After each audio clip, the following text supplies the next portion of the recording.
77절에 대한 이야기를 많이 드렸죠. 77절은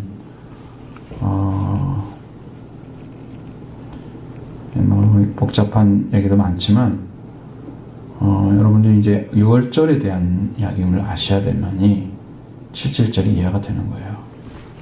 그래서 유대인의 3대 절기 중에 하나입니다. 당연히 그렇죠. 6월절 시작한 후 안식 후 첫날, 안식 후 다음 날이죠. 다음 날부터 7주째가 되면 또 안식일이 됩니다. 안식일을 그날을 지키지는 않죠. 안식일은 안식으로만 따로 지키니까. 그래서 50일째 되는 날, 그때 밀을 거두죠. 그 밀을 거둔 첫 이삭을 열매로 하나님께 드리는 절기. 그렇게 정리할 수가 있어요. 그래서 이것을 미슈나나 탈무드에서는 야체리스라는 단어를 사용해서 터미네이션입니다. 종료하는, 끝이 되는 날로 생각을 합니다. 이것이 이제 구약적인 의미에서 말씀드린 거고, 신약은 이것을 다르게 설명해 놨습니다. 펜타스코테 헤메라 그래서 50일째의 날, 이렇게 해서 우리말로는 오순절 이렇게 만들어진 거예요. 펜테코스테의 역어이죠. 펜타코스트라고 하는 영어 단어는 펜테코스트에서 나왔습니다. 이제 50이라는 말입니다. 유대교의 문헌에서는 많이 나옵니다. 우리가 지금 읽지 않는 외경이나 위경 같은 데서는 그렇게 잘 써 있는데 우리 성경에는 거의 구약적인 의미에서 안 나와 있습니다. 신약에서는 오순절날이란 말을 사용했습니다. 사도행전 2장에서 그렇게 사용하고 있습니다. 여기도 똑같은 말로 설명되어져 있는데 신학적인 의미는 전혀 다른 방식으로 그 구약이 완성되는 그 말씀들을 기록해 놓았습니다. 그러니까 진리는 이렇게 될 거다 하고 약속이 되어 있으면 그것을 이루어져야만 완성이 되는 거죠. 그러면 그게 진리가 됩니다. 참이 됩니다.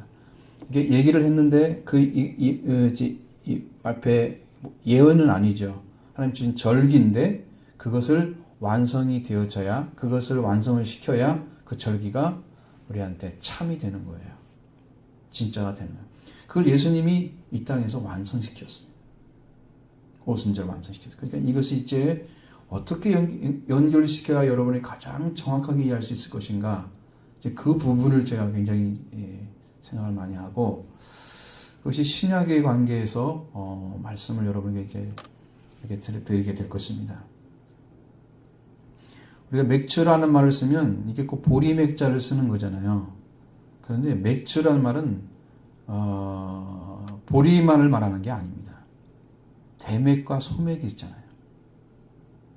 소맥이 오히려 더 많이 사용되죠. 옛날에는 우리가 배고플 때는 보리를 많이 사용했잖아요. 그런데 밀도 제가 농사를 짓는 것을 많이 봤습니다. 근데 맥주란 말은 보리가 아니고 여기서는 밀의 수확 감사절이에요. 그래서 이날을 이제 유대인들은 시내산에서 이제 십계명을 받은 날로 그렇게 해석을 해서 율법을 주신 날로 이렇게 받아들였습니다. 그래서 그 날을 드렸다 그래요. 이 날을 이제 딱 꼬집어서 말할 수 없지만 이게 오순절, 우리가 지금 이제 지키는 77절과 같은 그 날짜가 바로 그 날입니다. 그래서 6월절을 그들은 온 유대 민족의 탄생일로 잡았고, 그 다음에 77절을 그들은 유대교의 탄생한 날이다 이렇게 잡았습니다. 이 문제가 지금 유대인들의 심각한 문제로 오게 된 거예요.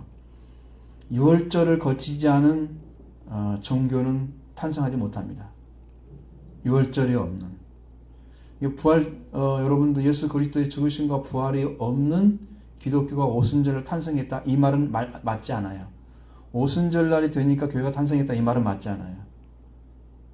예수님이 돌아가시고 부활하셔서 50일 후에 오순절이 왔기 때문에 그날 교회가 생긴 건 맞지만 그 전에 이미 시작됐어요. 교회는 제자들을 통해서 제 아들은 이미 성령 받았습니다. 그때 예수님 성령을 받으라 숨을 내쉬면서 말씀하셨죠.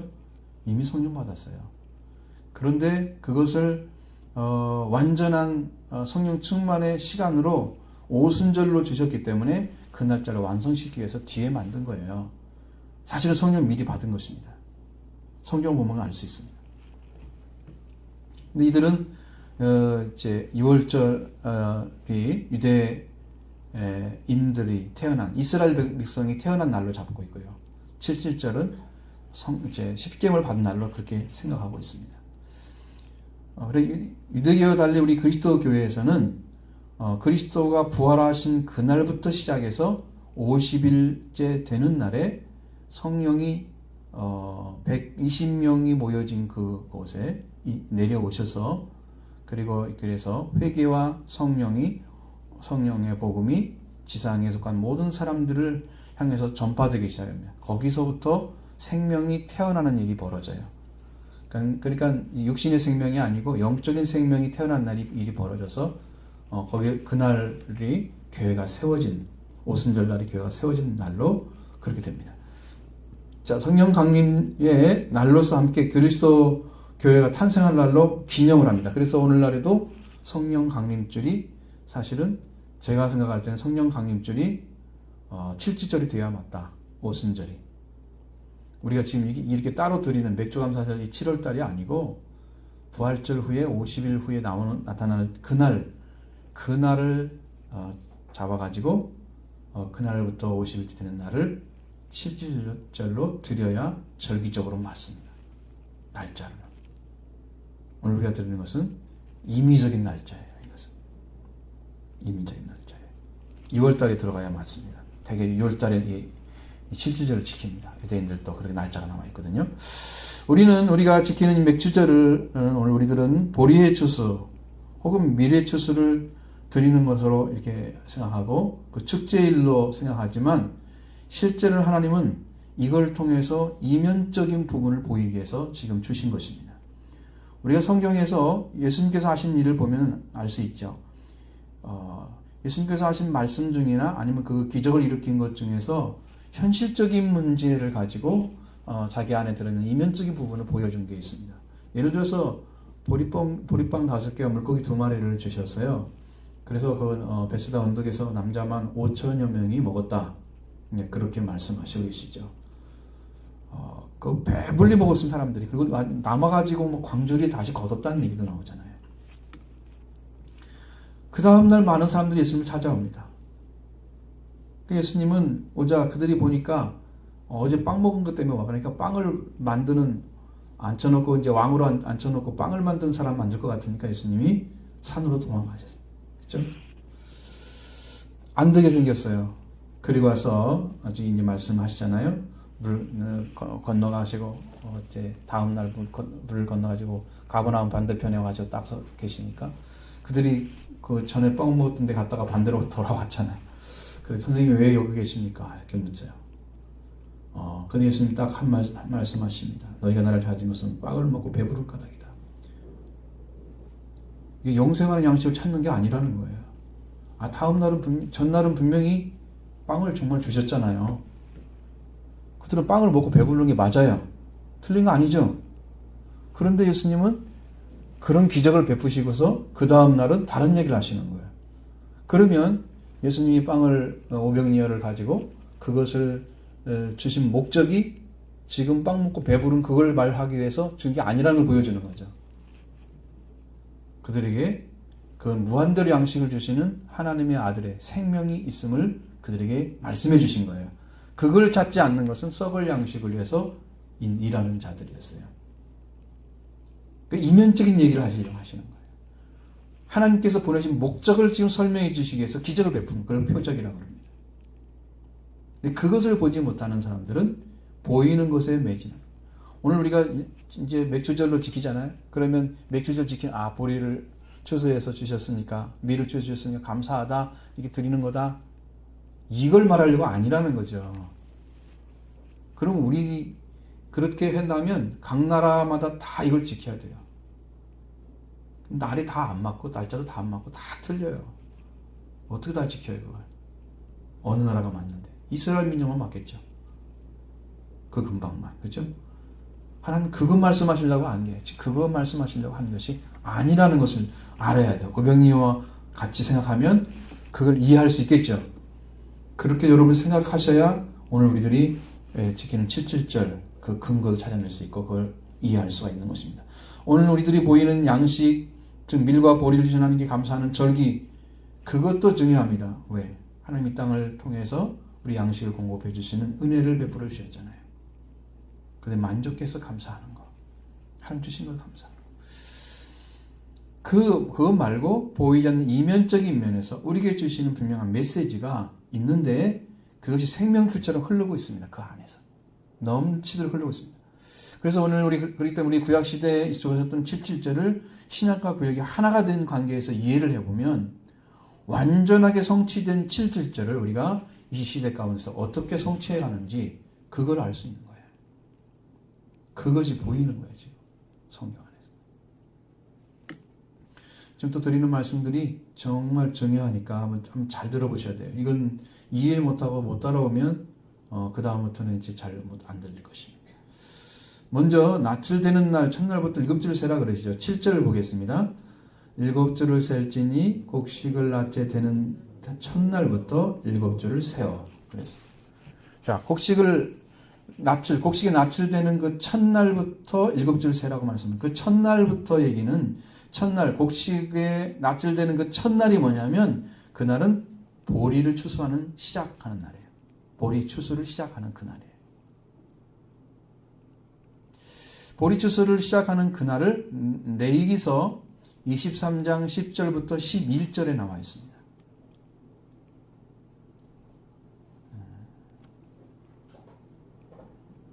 이해를 못하면 기록이라도 해놔야 돼요.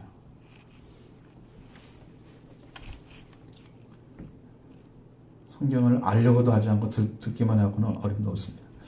자, 레위기서 23장 10절로 11절에 이스라엘 자손에게 말하여 이르되 너희는 내가 너희에게 주는 땅에 들어가서 너희의 곡물을 거둘 때에 너희의 곡물의 첫 이삭 한 단을 제사장에게로 가져갈 것이요 제사장은 너희를 위하여 그 단을 여호와 앞에 기쁘게 받으심이 되도록 흔들 때 안식일 이튿날에 흔들 것이며.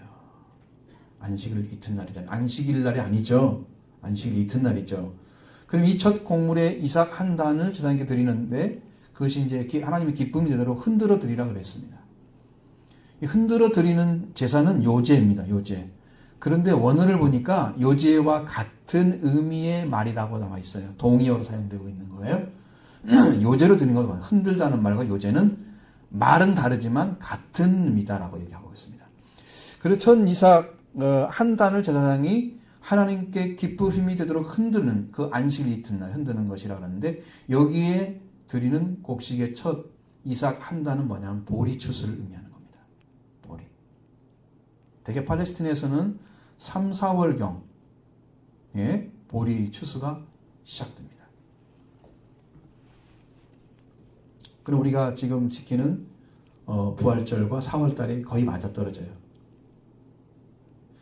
이제 수확된 곡물의 첫 단을 하나님께 바치는 초실절에 행하는 거예요. 이건 6월절이 지난 첫 안식일 다음날 행해졌습니다. 그러니까 안식일과 관계가 6월절 관계가 이해가 안 되면 뒤를 모르겠죠. 그래서 6월절을 정말 잘 알아야 돼요. 이 첫 곡물로 제사장이 여호와 앞에 기쁘심으로 흔들어 드리는 그날을 안식일 이튿날에 흔들 것이요. 이렇게 말씀하신 대로 하나님께 기쁨이 되도록 하나님이 받으시도록 드리는 거예요. 그것이 신약에서 이루어졌다는 거예요. 근데 이 곡물의 첫 곡물이 보리인데 이 보리가 바로 예수님의 지상생활을 의미합니다. 이 보리가. 예수님이 죽으시고 부활해서 드려진 첫 번째 열매, 그 첫 열매가 예수님인데 그 첫 단이 바로 이 예수님을 상징하는 거예요. 도대체 이게 어느 나라인가 모르겠죠. 구약 성경도 열심히 읽지 않으면 신약도 모르면 이게 연결이 안 돼서 성경을 알 수가 없어요. 열심히 읽으셔야 돼요. 몰라서 은혜 못 받는 건 자기 불찰입니다. 심각한 문제니 안 되도록 하기 위해서 성경만 읽으시기 바랍니다. 그 첫 곡물이 바로 보리입니다. 이 보리는 포화풀과에 속해 있습니다. 이게 뭐냐면 벽과의 풀의 총칭을 갖다 포화풀이라고 그래요. 그래서 1, 2년생 재배식물이나 쌀이나 밀이나 이에서 시용되는 유명한 곡물이죠. 이건 이제 아주 태긋부터 재배된 것으로 알려져 있습니다. 오래됐어요. 팔레스타인에서도 널리 재배되고 있습니다. 성경에 아주 많이 인용되어진 내용들이 있기는 해요. 그런데 실제로는 하나님께 드리는 것은 딱 한 번 나와 있습니다. 그리고 이것이 두 번째예요. 신기하잖아요. 그렇게 많은 제물을 드리는데 다 나머지는 밀로 드리는 거예요. 알죠? 가루가 다 밀가루예요. 그 가루로 들어갈 때는 거의 밀을 지칭하는 거예요. 보리가 아닙니다. 보리는 밀보다 단백질이 적습니다. 오늘날에는 다이어트 식품으로 괜찮겠죠. 그런데 이것은 가난의 상징이었습니다. 하나님께서 예수님께서 하늘의 보좌를 버리고 가난하게 되셨어요. 우리를 부유하게 하시려고. 예수님을 상징하는 거예요. 그 고대에는 밀보다 많이 재배했던 것이 후에는 밀농사가 우세로 바뀌게 됐습니다. 그리고 이제 이 보리는 누가 먹느냐? 가난한 사람 빼놓고 말과 나귀와 이런 동물들, 가축들이 먹는 사료예요. 여러분, 사람들이 먹는 게 아니라니까요. 그런데 여러분 신기한 것은 오병이어 기적 때 꼭 가져온 빵이 무슨 빵이에요? 밀빵이라고 안 나와 있죠? 보리떡 5개 그리 나와 있잖아요. 얼마나 가난한가 알겠죠? 가난한 사람들이 먹는 걸 가지고 와서 오병이어를 일으켰다는 거죠. 하여튼 기적적입니다. 아주 가난한 사람이 그걸 드리는 거예요. 말과 나귀가 이 가축이 먹는 것이라는 것은 예수님도 우리와 같이 구속받지 못하고 인간 취급 못 받는, 그러니까 하나님 앞에 죄인된 모습들을 가진 짐승과 같은 존재인 사람에게 예수님이 필요했던 거예요. 그래서 사람이 되게 하시는 거예요. 여러분, 사람이라는 성경에 창세기 5장에 나와 있는 사람은 뭡니까? 하나님께 축복받은 자, 하나님의 형상을 가진 자였어요. 사람은 다 잃어버렸습니다. 그래서 다 짐승이 됐어요. 예수님은 말구에 태어나시고 누이셨습니다. 바로 짐승의 먹이라는 의미가 들어있는 거예요. 예수님은 그렇게 낮아진 자리에 쓰신 거예요. 그 보리로 상징되는 거, 성경이. 예수님은. 그런데 민수기 15장에서 드려지는 단 한 번의 헌물로 드려지는 보리가루가 있습니다. 그걸 의심의 소재라 혹은 기억의 소재로 드리는데 보리가루 10분의 1 에바를 헌물로 드리도록 했습니다. 근데 이것도 좋은 게 아니에요. 이게 뭔 말이냐면 그의 아내를 데리고 지상에 가서 그를 위하여 보리가루 10분의 1 에바를 헌물로 드리는데 이 여자가 나쁜 일을 했는지 의심이 되게 되면 드리는 그런 소재예요. 그런 의심의 소재예요. 그걸 확인하는 거예요. 거기만 쓰는 거예요. 그래서 기름도 붓지 말고 유향도 넣지 말고 아무것도 안 들어가. 그 보리가루만 들어가는 거예요. 10분의 1 에바. 그래서 그걸 의심의 소재다, 죄악을 기억나게 하는 기억의 소재다, 이렇게 나와 있습니다, 성경에. 거기에 단 한 번 보리가 들어가는 거예요. 그리고 오늘 여기에 보리단을 드리는 거예요. 보리는 가난한 자의 상징이죠. 말이나 나귀 등이 먹는 사료로 사용되는 것입니다. 이렇게 보리와 같이 형편없고 가난한 자, 짐승 같은 존재, 예수님이 그렇게 사람 취급 못 받고 이 땅에 오셔서 사람들이 흠모할 만한 그 어떤 것도 갖지 못한 아주 형편없는 분으로 나타난 그 예수님의 모습. 예수님은 짐승처럼 사람이 다르잖아요. 예수님 그 모습도 좀 느껴져요. 아주. 그래서 예수님이 당신의 부요를 다 버리고 가난한 자가 되셔서 우리를 부요케 하시려고 오신 것입니다. 우리는 다 잃어버렸기 때문에 우리에게 그 하늘의 걸 다 찾아주시기 위해서 낮은 자리에 임하여 오신 그분을 상징하는 것입니다. 이 볼이라고 하는 것은. 그것이 결실이 돼서 하나님께 드리는 거예요. 지금 요제로 결실이 돼서. 그런데 이 첫 이삭을 드릴 때 흔들어서 드리라고 말합니다. 흔들어서. 자, 예수님이 십자가에 못 박힐 때 금요일이었잖아요. 그리고 안식의 첫날, 토요일이 안식이니까 예수님이 부활하셨잖아요. 제사장이 가져가가지고 이것을 흔들어 드렸습니다. 이 흔들어 드린다는 의미는 부활하라고, 깨어나라고 지금 부활을 상징하는 거예요. 흔들어서 죽음에서 살리는, 그걸 상징하고 있는 거예요. 그 예수 그리스도가 성령의 첫 열매로 보리로 드려졌습니다. 신기한 거죠. 그리고 나서 그날 뭘 심느냐? 밀을 심는 거예요. 보리를 거두면서 밀을 심기 시작하는 거예요. 농사가 확 바뀌죠? 보리를 거둔 데는 바로 밀을 심어. 이 밀은 성령의 열매는 부활하신 예수 그리스도를 그주로 받은 자가 마음에 받는 열매입니다. 이 밀이 심겨져요. 부활하신 예수 그리스도를 열매로 받으면 신명기 16장 9절의 말씀, 낯을 대는 날 첫날부터 일곱째를 세라고 하신 이 곡식을 대는 첫날, 6월절 안식 첫날이죠. 이날부터 일곱째를 세면 안식이 되고 그 다음에 안식의 첫날 부활하신 예수 그리스도 성령으로 임하여 오시는 거예요. 여기에서 이제 뭘 해석해 주냐면 요한복음 12장 24절의 말씀이 해석됩니다. 내가 진실로 진실로 너에게 이르나니 한 알의 밀이 땅에 떨어져 죽지 아니하면 하늘 그대로 있고 죽으면 많은 열매를 맺느니라. 이 말씀이 바로 죽으시고 부활하신 예수님을 주님으로 받은 자가 죽어서 또 다른 열매를 맺는 걸 의미하는 것입니다. 많은 사람들은 이것을 예수님이라만 얘기를 해요. 이것은 예수님이라고 얘기하는 맞긴 한데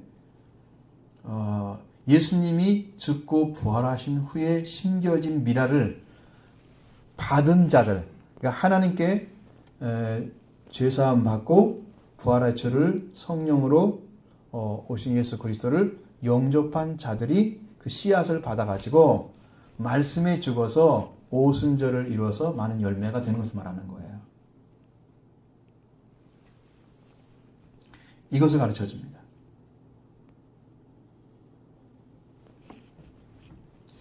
그래서 말씀에 죽으라면 죽어야 되는데 왜 잘 못 죽느냐 그러면 이 성령으로 오신 예수 그리스도, 성령의 첫 열매로 오신 예수 그리스도를 영접하면 죽습니다. 말씀 앞에 무릎을 꿇죠. 100% 꿇습니다. 이 성령을 받지 못하고 이제 부활의 주를 영접하지 못하고 속죄 문제 해결되지 안 되면 이게 안 죽어요. 개인적으로 죽을 수 있는 게 아니고 주님이 오셔야만 되는 일이에요. 이루어지는 일이에요. 구원의 주님께서 오시면 우리 안에 이루어집니다. 자, 그 다음에 안식의 첫날 칠칠절 지키라고 말씀하십니다. 10절 봅니다. 내 하나님 여호와 앞에 칠칠절을 지키되 내 하나님 여호와께서 내게 복을 주신 대로 내 힘을 헤아려 자원하는 예물을 드리고. 자, 77절 오순절이죠. 사도행전의 2장 1절에 보면 오순절날이 이미 이름에 이렇게 나와 있죠. 자, 오순절날이 이루어진 역사는 이미 77절이 오순절이 이루어진 것을 말하고 있는 것입니다. 예수님이 부활하셔서 우리를 모두 하나님의 자녀와 예수님의 부활 형제, 주의 형제로 부활시키는 앞에서 말씀드린 초실절, 그리고 그 초실절 하나님께 받아들였죠. 그럼 우리가 예수님 부활하신 예수를 영접하게 되면 우리 안에 밀이 심겨집니다. 그 구주를 영접해야 오순절로 가는 길을 걸어가는 것입니다. 성령의 첫 열매를. 예수님을 구주로 영접하는 그것은요, 여러분, 지상 최고의 축복이에요. 이걸 받게 되면 여러분 죽었던 모든 관계들이 살아나서 하나님의 자녀의 축복을, 이 세상에 하나님 없이 살고 생명 없이 살고 목적 없이 살았던 우리가 목적이 생기고 생명이 넘치고 그리고 인생의 가치가 찾아지는 이 그리스도를 영접하는 이 성령으로 오신, 지금 성령으로 오셔서 지금은 오십니다. 오셔서 지금 우리 가운데 성령의 첫 열매로 오셔서 계시는 거예요. 그럼 그다음부터 그 미랄이 하나님의 밀이 땅에 떨어집니다. 우리가 미랄이 돼서 예수님과 하나가 돼서 우리는 죽고 예수님이 주인이 되는 완전한 부활로, 그래서 형제 마음이 완전히 살아나서 성령 충만이 받게 되면 예수 그리스도 위해서 살고 하나님 위해서 살고 하나님 나라를 위해서 살고 이웃을 위해서 살아가는 그 생명이 완전하게 꽃이 피고 열매 맺어가는 역사가 일어나요. 이 길을 우리에게 지금 주시고 있는 거예요. 이것이. 그러기 위해서 하나님이 내 여호와 앞에서 칠칠절을 지키라 이렇게 말씀하고 계시죠. 여호와 앞에서라고 했습니다. 그런데 여기는 여호와를 위해서 칠칠절을 지키라 그럽니다. 앞에서가 아니고 위에서입니다. 전치사가 들어가 있어요. 라메트가 들어가 있습니다. 향하여 위해서 그런 말이에요. 무엇을 위해서. 그러니까 여호와를 위해서 지키는 거예요. 신앙의 목표가 달라지는 것입니다. 칠칠절을 지키는 사람은 하나님을 위해서 지키는 거예요. 자신을 위해 지키는 게 아니에요. 많은 사람들은 신앙생활을 누구를 위해서 합니까? 자기를 위해서 하잖아요. 그것이 자기를 위해서 하는 걸로 끝나면 문제가 있습니다. 성장하지 않았다는 거예요. 77절은 하나님을 위해서 지키는 절기예요. 그래서 우리의 목표가 하나님을 위해서 절기를 지키는 그 삶을 살 때에 진정한 의미의 절기를 지킨 사람, 77절이 완성되는 거예요. 신앙 안에.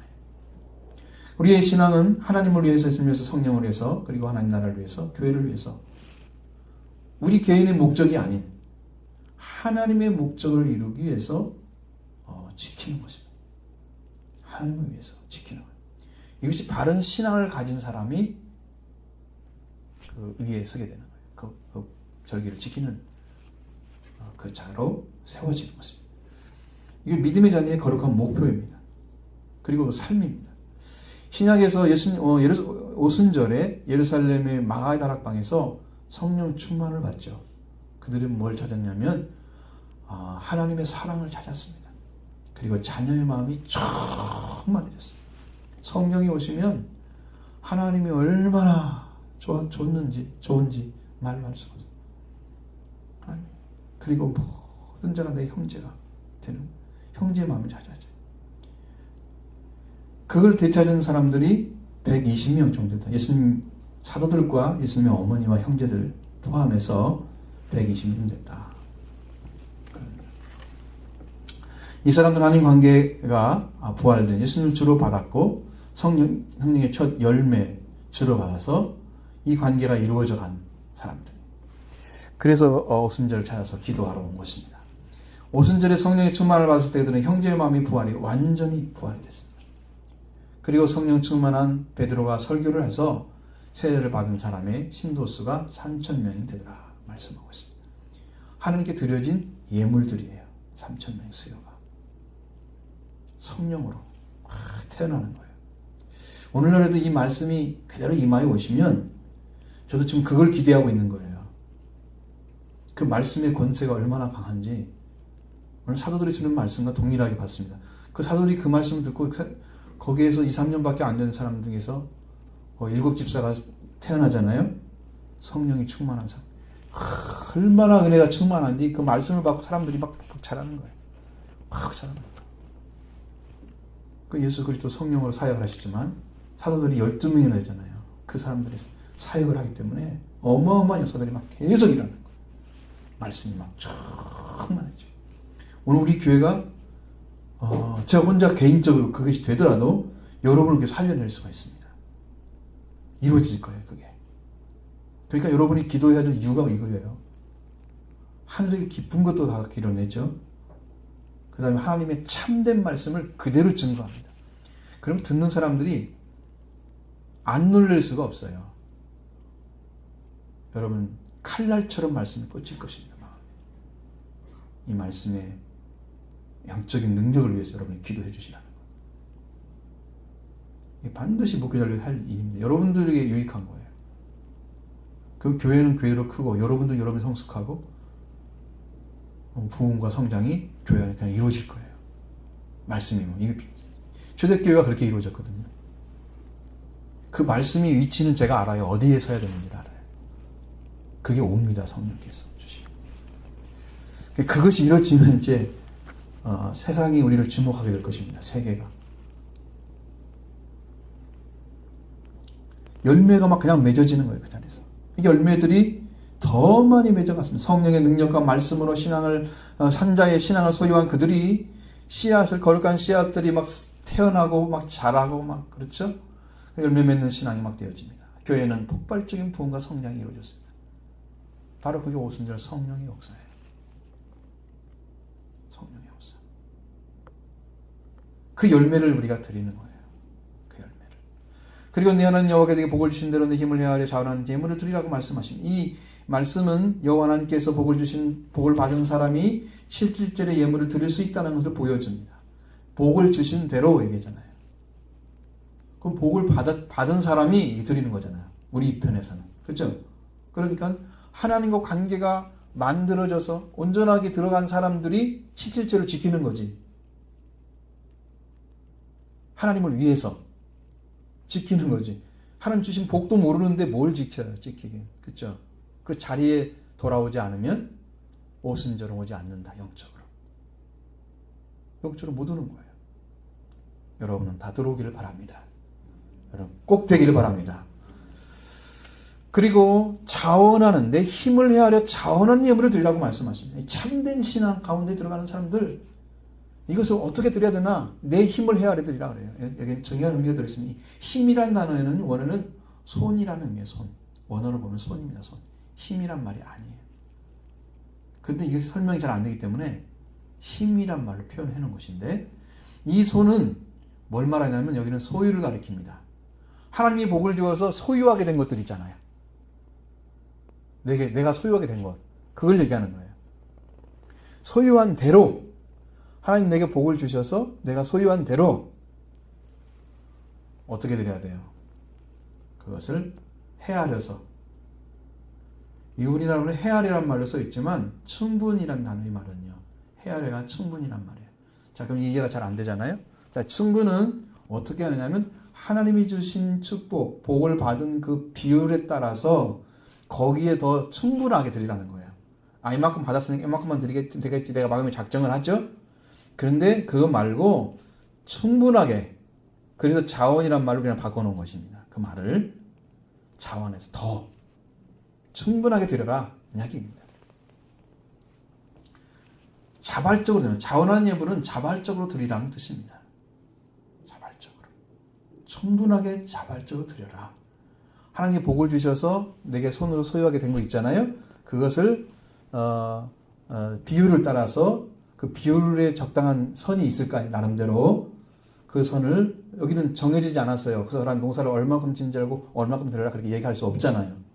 그렇게 하나님은 하지 않았습니다. 마음에 믿음이 있잖아요.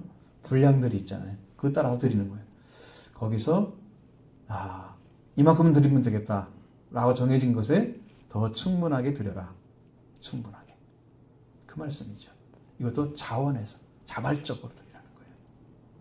하나님만큼 그걸로 하는 게 아니고 자발적으로. 자발적으로 드린 후에는 어떻게 하느냐? 여호와 앞에서 즐거워하라고 말씀해요. 11절의 말씀 봅니다.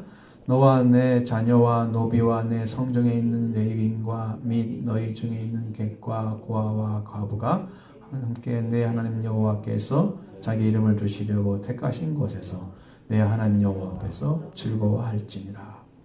지금 7절을 지키는 본인, 그리고 본인의 자녀들, 그리고 노비, 성중에 있는 레위인, 이 사람들과 고아와 과부,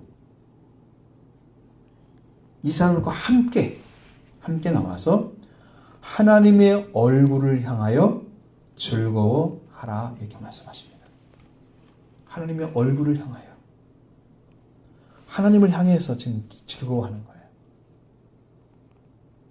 이게 하나님께 온 거기 때문에 즐거워하는 거예요. 7절을 지키는 자신뿐 아니고 자녀와 노비와 성중에는 레위인과 당시에는 제사상 계급을 구성하는 사람들이, 구성원들을 레위인들이라고 그랬어요. 그럼 지역별로 48개 성읍이 있잖아요. 거기에 있는 사람들 중에 자기 성읍에 해당된 사람들 있죠. 그 사람들을 모시는 거예요. 제사장도 있을 것이고 레위인도 있을 거 아니에요. 그런 걸 다 모시는 거예요. 그리고 손님, 객 있죠? 손님이나 혹은 고아나 과부, 사회적인 약자들, 그리고 누가 돌보지 않으면 살 수 없는 손님 같은 존재들, 그 모든 사람들을 그들과 함께 7.7절을 지켜라. 하나님을 향하여 즐거워하라. 이렇게 명령하셨습니다. 어디서 지키라고 했느냐? 네 하나님 여호와께서 자기 이름을 두시려고 택하신 곳. 그것은 오늘날 말하면 시온산입니다. 과거의 시온산. 우리 시온산에서는 성경에 뭐라고 나왔냐면 여호와의 율법과 하나님의 말씀이 나올 것이라 약속이 되어져 있습니다. 이사야 2장 3절에 보면 많은 백성이 가며 이루기를 오라 우리가 하나님 여호와의 산에 오르며 야곱의 하나님 전에 이르자 그가 그의 길을 우리에게 가르칠 것이라 우리가 그의 길로 행하리라 하리니 이는 율법이 시온에서부터 나올 것이요 여호와의 말씀이 예루살렘에서부터 나올 것입니다. 이제 시온이나 예루살렘은 같은 의미죠.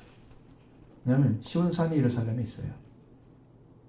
같은 의미를 똑같은 단어를 쓰지 않기 때문에 단어만 바꾼 거예요. 그러면 하나님이 계신 곳에서 율법이 나오고 말씀이 나오는 거예요. 하나님이 없는데 말씀이 나올 리가 없잖아요. 누가 말을 해요? 하나님 안 계시는데.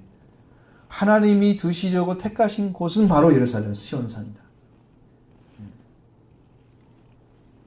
그렇게 가르쳐주고 있습니다. 여호와께서 거하시는 산,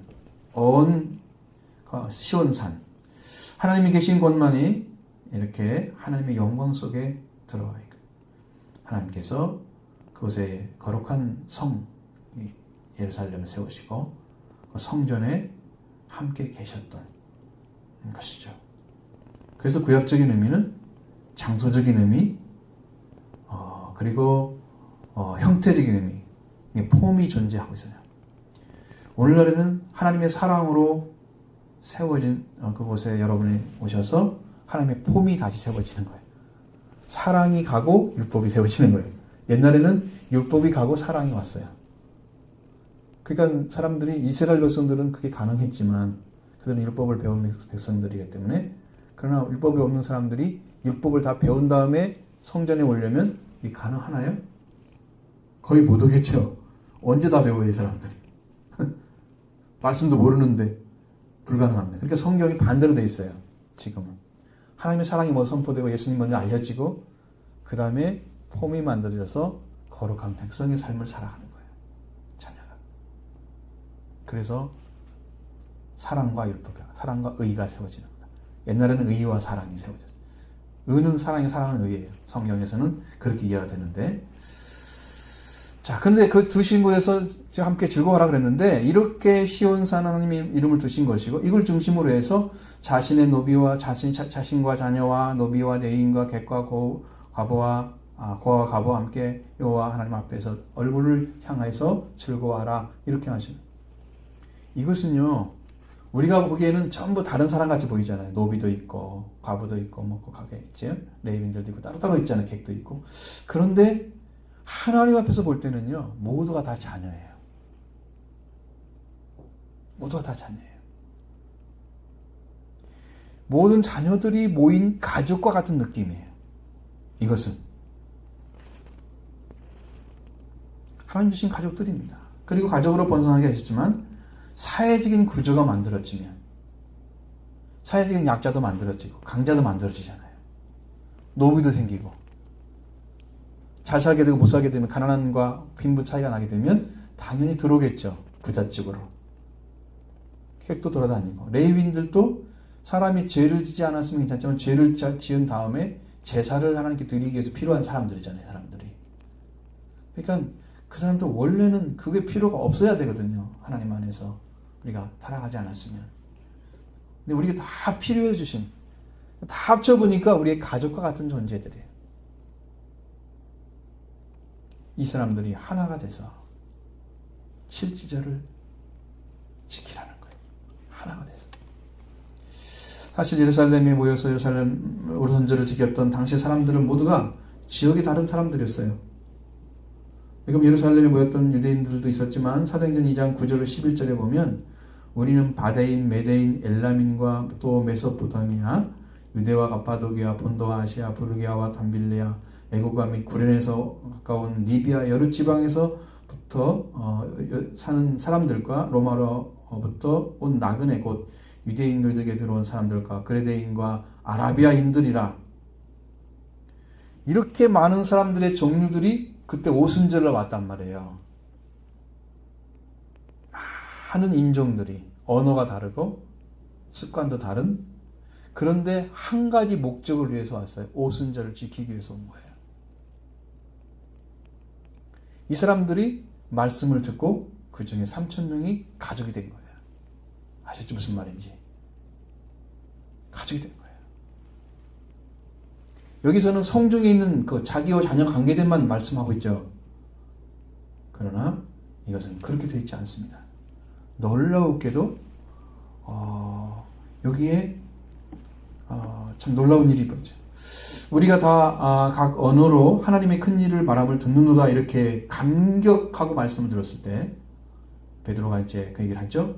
근데 그들이 각 언어로 우리 각 언어 베드로는 아람어를 썼을 거라 그래요. 히브리어가 아니고. 근데 아람어를 얘기했는데 사람들은 다 각각 다른 언어로 자기 귀에 들려오는 거예요. 베드로는 딱 한 가지만 썼는데 하나를.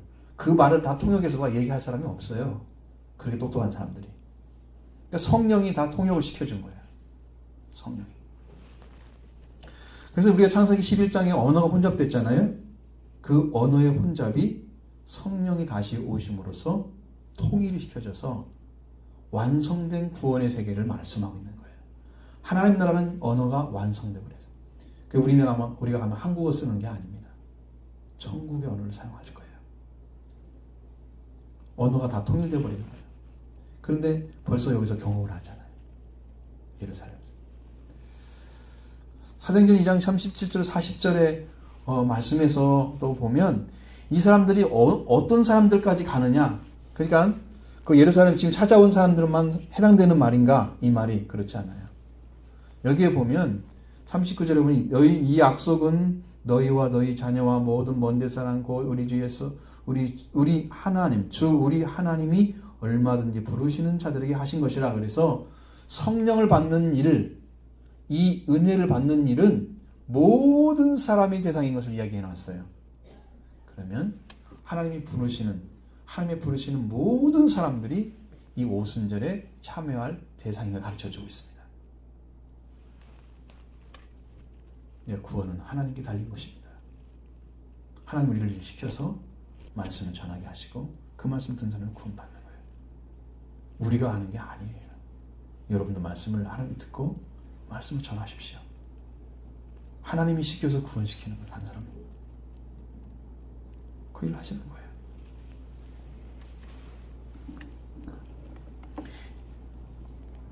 이 사람들에게 주시는 것은 약속하시는 하나님의 약속이 그들에게 임하면 하나님이 부르시는 자들은 다 구원을 받습니다.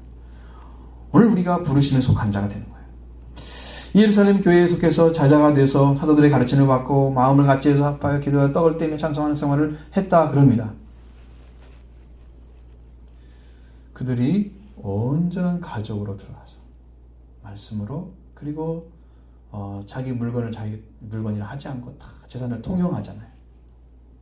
다 드려서 하나가 됐어요. 그 아름다운 그 시간들이 얼마 되지 못해서 문제가 생겼죠. 그러면서 어떤 근거에서 이 규례를 지키라고 했나 12절 말씀에 그것을 가르쳐주고 있습니다. 같이 봅니다. 너는 애굽에서 종되었던 기억하고 이 규례를 지켜 행할지니라. 아멘. 자, 7절을 지키는 사람들이 이렇게 가장 자기 가정에 있는 가족들과 노비와 객과 성중에 있는 사람들, 레위인과 고아와 과부, 하나님의 이름은 그들과 함께 하나님의 이 이름을 이렇게 드시려고 한 그것에 예루살렘 시온산에서 하나님의 얼굴을 향하여 즐거워하라고 말씀하셨는데 이렇게 기뻐할 수 있는 근거가 뭐냐? 왜 그걸 지켜야 되느냐? 하면 바로 이스라엘 백성들이 애굽에서 종되었던 것을 기억하라는 거예요. 그들의 기억 가운데 그게 있습니다. 그것을 알게 되면 7.7절은 정말로 행복하고 기쁨이 넘치는 절기라는 걸 알게 돼요. 이걸 기억하고라는 말을 사용해 보니까 와우 계속법에 칼 완료로 되어 있습니다.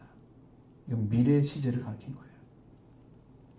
그 기억이 내가 6월절 되기 전에 이집트에 있을 때 종되었던 그 자리에서 지금 내가 나와서 이렇게 하나님의 거룩한 약속의 말씀이 이루어진 가나안 땅에서 하나님 주신 대로 지키고 있다. 이 은혜를 생각하면 나는 분명히 저기 있어야 되는데 나는 지금 여기서 넘치는 은혜를 받고 있는 나의 모습을 발견하면서 그때를 기억합니다. 계속해서 미래의 어떤 시간까지 내가 세상을 떠나는 그 시간까지 기억하면서 늘 근거를 삼고 있는 거예요.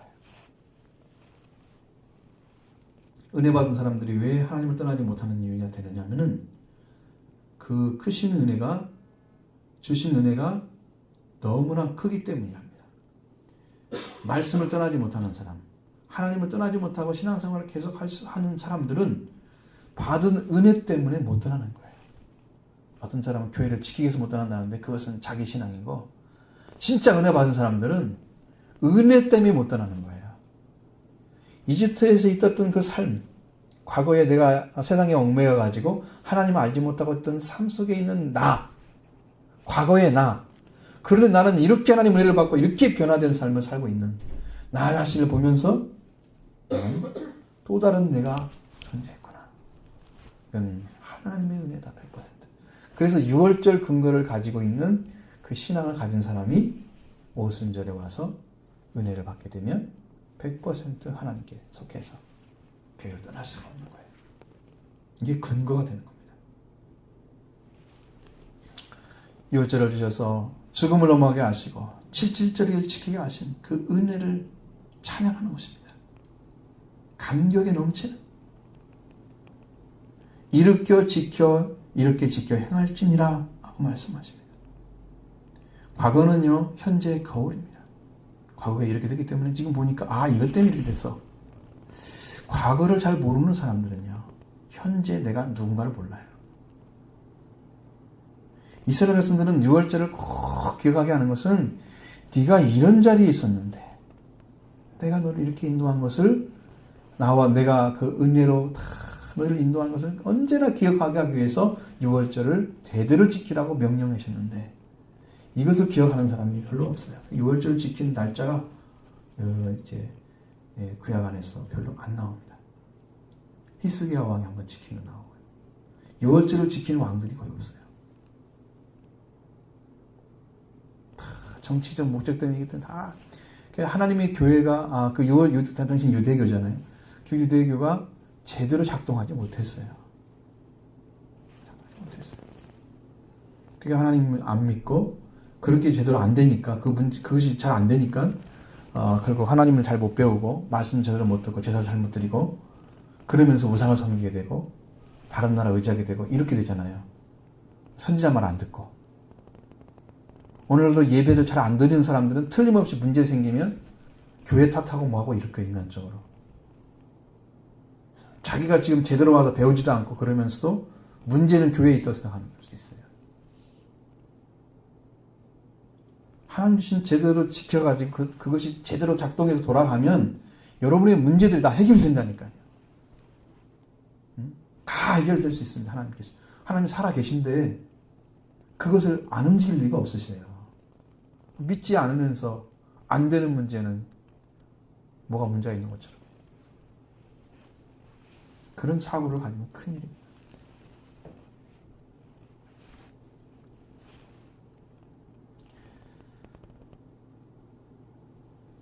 하나님께 종되었던 그 이집트 땅에서 생활해서 장차 가나안 땅에 들어가서 7.7절 참으로 복되고 행복한 곳이 영광스러운 축복이 그들의 가슴속에 늘 기억 속에 있어. 과거에 나는 이랬었는데 하나님께 은혜를 주셔서 그래서 끝없는 은혜, 감격과 감사 넘치는 가운데 그들은 절기를 지키라고 말씀하신 거예요.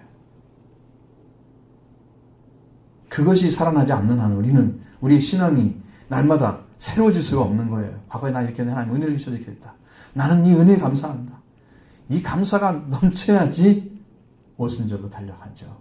부활의 주를 만나고 나는 죽고 새 생명의 역사를 나서 가나안 땅에 들어가기 전에 가나안 땅에 들어가서 칠칠을 지켜야 할 것을 어떻게 지켜야 할까 말씀하시는 거예요. 함께 반드시 거룩한 열매를 맺어서 회복된 나라를 하나님 나라를 이루어가라고 말씀하셨습니다.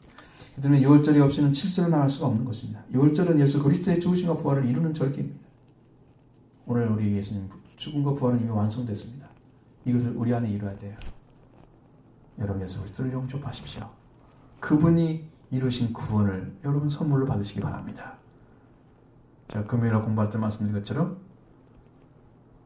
공짜로 주니까 대가를 안 치르니까 가치가 없는 줄 알아. 하나님 주신 것은 다 가치 있는 건데 가치 없는 건 준 적이 없으세요. 근데 가치 있게 안 받아들이는 이유가 내가 투자하지 않기 때문입니다. 여러분이 돈을 거기다가 여러분 재산의 절반을 넣었다고 생각해 보세요. 그 눈 부릅뜨고 보겠죠? 저 잘못되면 안 돼. 돈 날라가잖아요.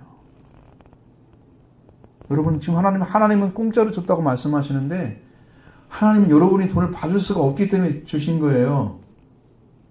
여러분은 여러분의 삶을 전체를 바쳐서 다 하나님께 충성한다 해도 구원받은 거 다 갚을 수가 없습니다. 하나님의 아들이 여러분을 주셔서 죽으신 그것을 다 갚을 수가 없어요. 그러니까 은혜로 주시는 거예요. 갚을 수가 없기 때문에. 그렇게 큰 은혜를 우리는 투자하지 않고 그냥 받으라 그러니까 그 공짜인 줄 알고 받아도 그만 안 받아도 그만. 이 큰 구원을 등하려면 어떤 심판이 기다리는지 알아야 돼요. 하늘나라도 늘 뭘로 돼 있어요? 돈으로 돼 있잖아요. 소유를 팔아서 샀다. 진주를 사라. 그렇죠? 가치를 투자해서 그걸 찾아내가지고 내 것으로 한 사람은 나머지 걸 다 버린다니까요. 그런데 하나님 나라를 찾지 못한 사람은 세상 것이 중심이 아직도. 그러니까 늘 찾아가고 있는 거예요. 하늘나라를 향해서 가야지. 하나님 지금 왔는데 왜 그건 안 받고 가고만 있냐고요. 뭘 찾으러 가는 거예요. 신앙이 지금 시작도 안 된 것입니다. 이렇게 되면. 여러분 그러니까 속히 예수님을 영접해서 예수님과 함께 출발하십시오. 주님이 이뤄놓으신 구원을 여러분 받으셔서 유월절이 있어야 과거에 내가 보입니다. 어둠 속에 있으면서 어둠 속에 있는 내가 누군가를 찾아낼 수가 없잖아요. 빛 가운데 와서 과거의 나를 보니까 내가 어둠에 있었다는 게 보여지는 거죠. 빛이 있어야 어둠이 보이는 거예요. 빛 가운데 들어와야 됩니다. 하나님 안에 들어오시기 바랍니다. 그러면 과거가 보이죠. 나는 일을 썼는데. 이게 바로 이집트의 생활이에요.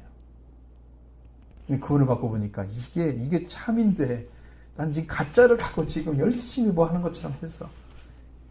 그러면서 정말 과거의 나를 미워할 것입니다. 저런 삶을 살면 안 돼. 그것이 보여지면 여러분 구원받은 사람입니다. 그것이 보여져.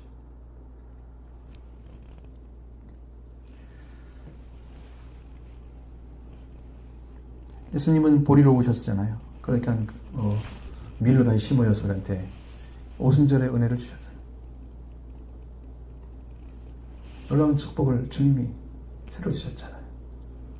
그게 이제 영적으로 여러분을 부유케 하고 여러분의 신분을 회복하고 신분 다 잃어버렸죠?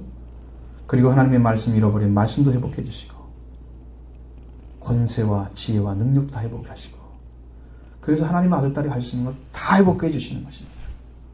오순절에 오면 완전하게 찾아져요. 성령 받는 그 시간을 주신답니다. 그거. 성령 받는 시간. 그러니까 지금 얼마나 귀중한 은혜인지 알겠죠? 77절이 여러분 신분을 다 완전하게 새롭게 만드는 축복의 시간인 줄 믿습니다. 마지막 16절 17절 보겠습니다. 너희 가운데 모든 남자는 1년에 3번 곧 무교절과 77절과 초막절에 네 하나님 여호와께 택하신 곳에서 여호와를 배우게 빈손으로 여호와를 배우지 말고 각 사람이 내 하나님 여호와께서 주신 복을 따라 그 힘대로 드릴지니라. 자, 너희 가운데 남자란 뜻을 가지고 있습니다. 이스라엘 인구에서는 포함되는 것이 20세 이상의 남자가 남자예요. 그 이하는 아이들이에요. 자녀, 아이들로 표현됩니다. 남자라고 하지 않죠. 자, 20세 이상의 남자들을 가리킵니다.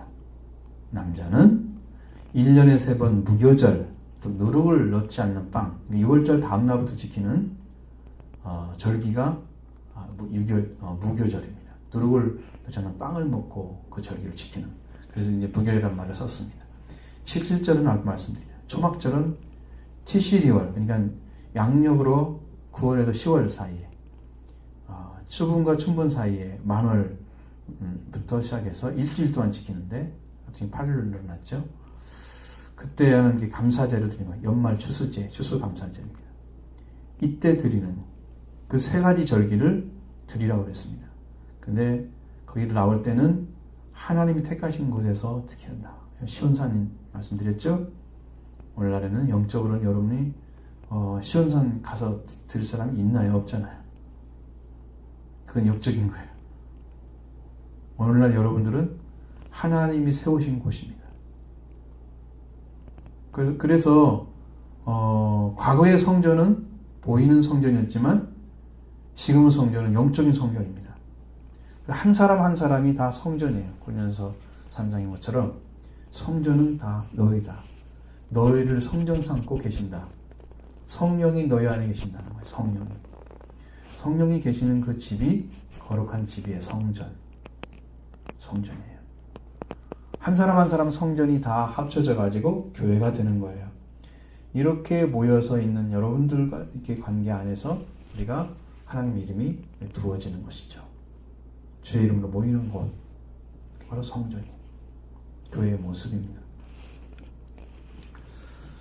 근데 거기를 택하신 곳에서 시온산이라고 말씀드렸지만 여러분 오늘 우리들은 교회. 그래서 거기서 배우라고 그랬는데 이것은 꼭 보이라는 뜻입니다. 제기적인 형태예요. 네가 꼭 보여야 돼 라는 이야기입니다. 근데 보여야만 되는데 이것은 꼭 보이는데 명령형입니다. 제기형이면서 명령형. 그래서 빈손으로 배우지 말라고 했습니다. 고대에 팔레스틴 지방의 그 근방에 있는 나라들은 왕께 나갈 때는 빈손으로 나가지 않았답니다. 예물을 가지고 갔어요. 항상 그랬어요. 왕께 나가면 하나님이 왕이시죠. 그래서 이사야 44장 6절에 보면 이스라엘의 왕인 여호와, 이스라엘의 구원자인 만군의 여호와가 이렇게 말한다. 나 외에 다른 신이 없다. 나는 처음이요 마지막인데 나 외에는 다른 신이 없다 말씀하시죠. 왕인 여호와 하나님께 나가는 사람들은요 재물을 가지고 가야 돼요. 예물을 드려야 돼요. 하나님께 나갈 때는 헛되게 나가지 말라는 거야. 빈손으로 헛되게 그냥. 이 말씀이 왜 중요하냐?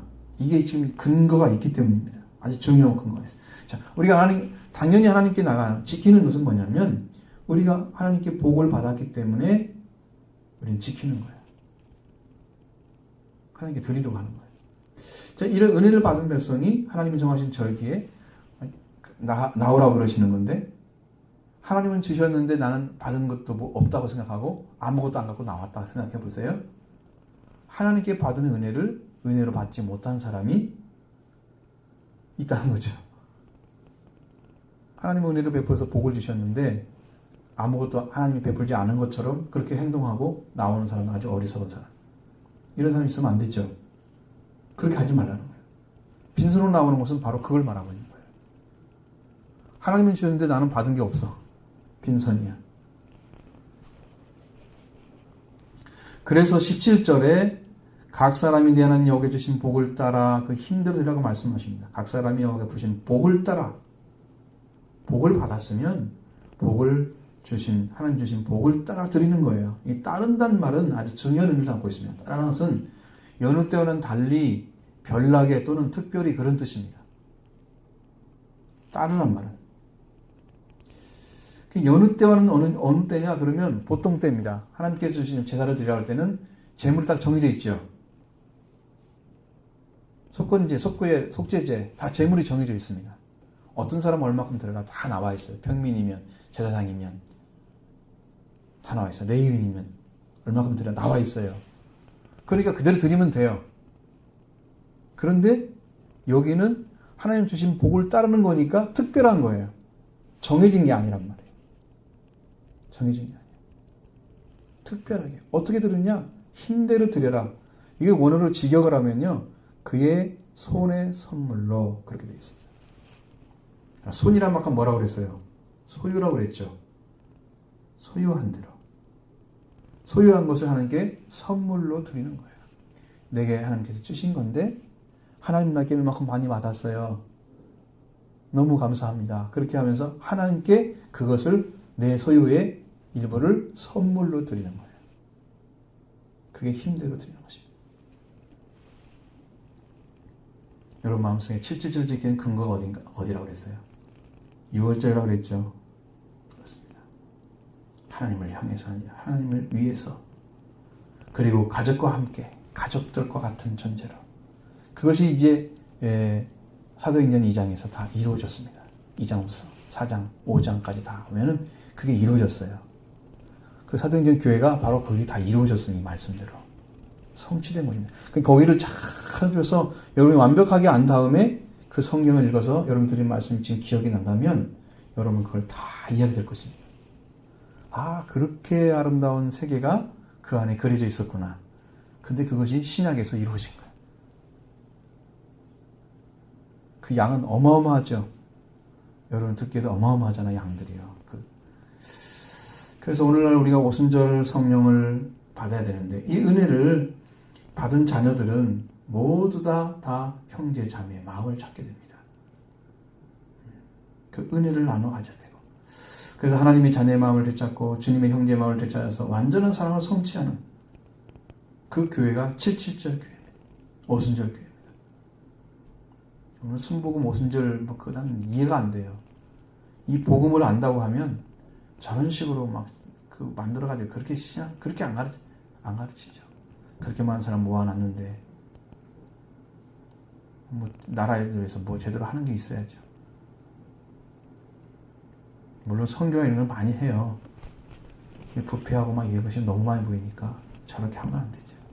하나님의 교회가 아니에요. 7절 근거를 찾으면 여러분 6월절을 하는 것입니다. 6월절을 지킨 교회가 희망과 회복이 이루어지는 것입니다. 거기서부터 새로운 일이 벌어져요. 우리의 구원의 근거를 예수 그리스도를 찾아내면 희망을 찾은 것이고 하나님과 이웃의 관계가 회복되면 예수 그리스도를 통해서 회복이 이루어집니다. 희망과 회복은 우리 교회의 아주 중요한 근간이에요. 예수 그리스도를 만나게 되면 희망을 찾은 거예요. 그 예수님을 통해서 희망을 갖고 예수 그리스도와 함께 걸어가다 보면 그 사람은 하나님과 이웃 관계가 회복되는 이 축복을 받게 돼요. 오순절까지 가는 거죠. 일단 여러분의 10년 안에 이 은혜의 근거를 두고 7절을 꼭 달려가기를 바랍니다. 희망과 회복을 이루는 교회가 돼서 이 시대의 구원의 도성으로 사용되기 원하고 하나님 나라를 이루어가는 하나님의 교회를 세워가는 그 길을 여러분과 함께 걷기를 원합니다. 여러분에게 동참해 주시기 바랍니다.